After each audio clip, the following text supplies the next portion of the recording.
Good evening. Welcome to Poetry Night here with me, Kenyatta. I'm going to share some of my poetry that I have written over the years, about three poems tonight.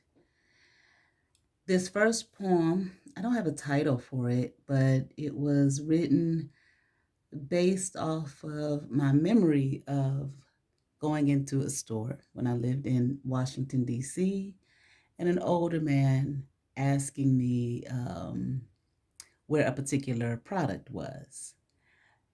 And it was interesting. I was in college. I probably was about 19 years old, maybe 20, probably more like 20, 21, something like that.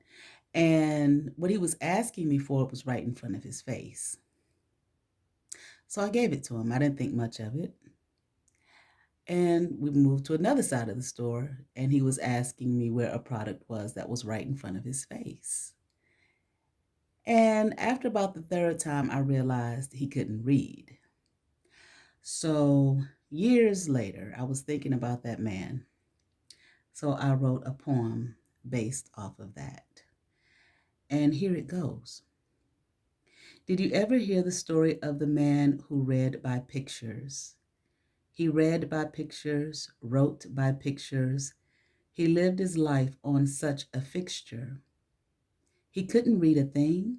Oh, yes, just not a letter nor a word, but a thing if that's what he saw, then a thing he could draw. He couldn't write an A, he couldn't write a B, none of the alphabet, not a number, but a wondrous C, SEA. To some, he wasn't smart, a Pulitzer Prize he'd never win, but a millionaire he was from the brilliant draw of his pen.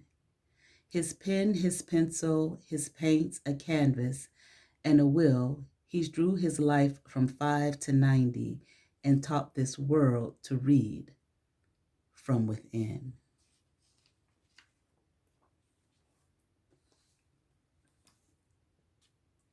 This next poem I wrote when I was with the African Hebrew Israelites of Jerusalem, led by Ben Ami. We had poetry night here in Cleveland, Ohio at Soul Vegetarian Mount Kilimanjaro. It was called Kilimanjaro's Soul Vegetarian. It was owned by one of the sisters in the community. Her name was Ilanit. And I believe it was Friday night, we had poetry night there. It was on Buckeye here in Cleveland, Ohio. So I wrote some poetry and shared some of my poetry in that venue.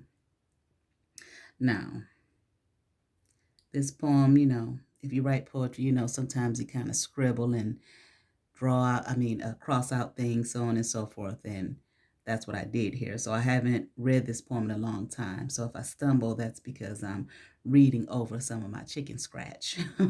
Okay. Or reading over some of the things that I X'd out. This doesn't have a title either. Running in time to distant places, running in now to far out spaces, running in place to days gone by, running this world with power that's mine. Straight out the jungle of a finite reality, worlds gone by to an infinite stability, straight into the light of my final destination, smelling sweet, sweet smells of victorious restoration, reaching a goal that can no longer be beat, reaching the universe with the stars at my feet, reaching for skies that are no longer obtained, reaching, reaching, reaching, my soul has been saved.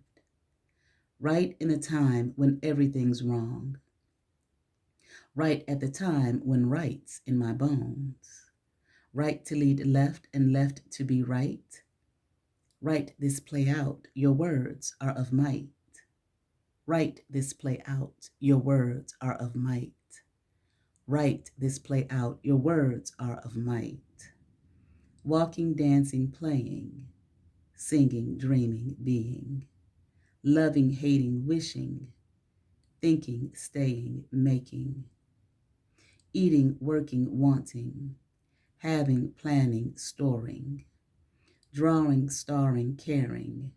This joy was made in longing. Up, down, across, in sadness, this world is lost. Front, back, the sides, with us, paradise shall rise.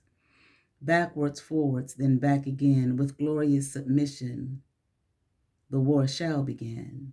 Side to side, then round about. Wake up, world, let's stomp evil out. Wake up, world, let's stomp evil out. Wake up, world, let's stomp evil out.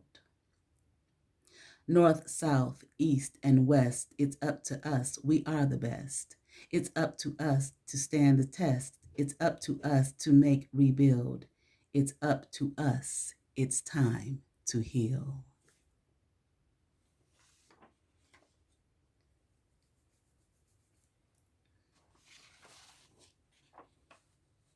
This last poem that I will share with you is one that I wrote. I can't remember when I wrote this poem. It doesn't have a title. Did you ever know that love could wake up and discover herself? Did you know that she could unfold herself, stretching out her arms and legs around the vastness of the universe until all four touch one another and intertwine? Did you ever know that love in her did you ever know that love in her infinite, omniscient omnipotence could become omnipresent in you? Did you know that she would reach her hand from the shores of the heavens through your crown to your center and stir and revive herself just upon the asking? If you knew, why didn't you tell me?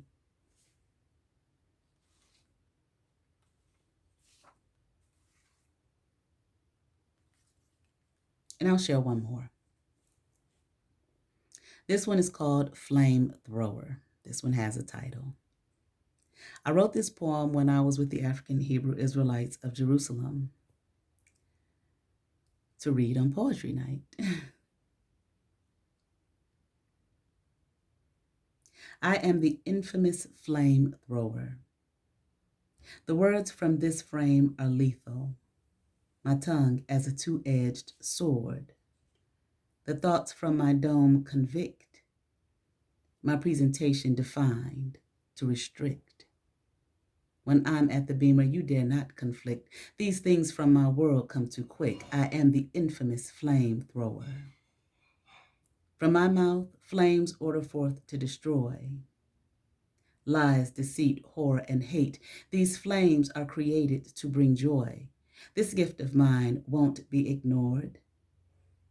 Not by you, by me, the whole universe shall see these flames that I've made are too bold. I am the infamous flame thrower.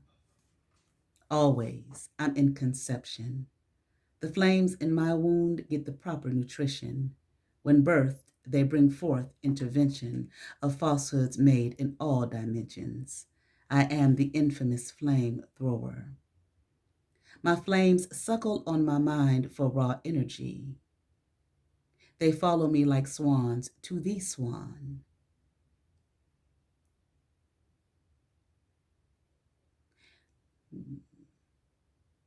If you notice, these flames seem to shout. Reach out and you'll find they're too hot. You'd like to know what these flames are about.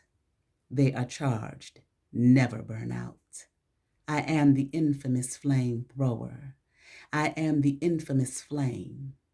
I am the infamous. I am the, I am the infamous flame thrower. Thank you for listening. Like, share, and subscribe. We'll come back with another poetry night. You all be blessed. Peace.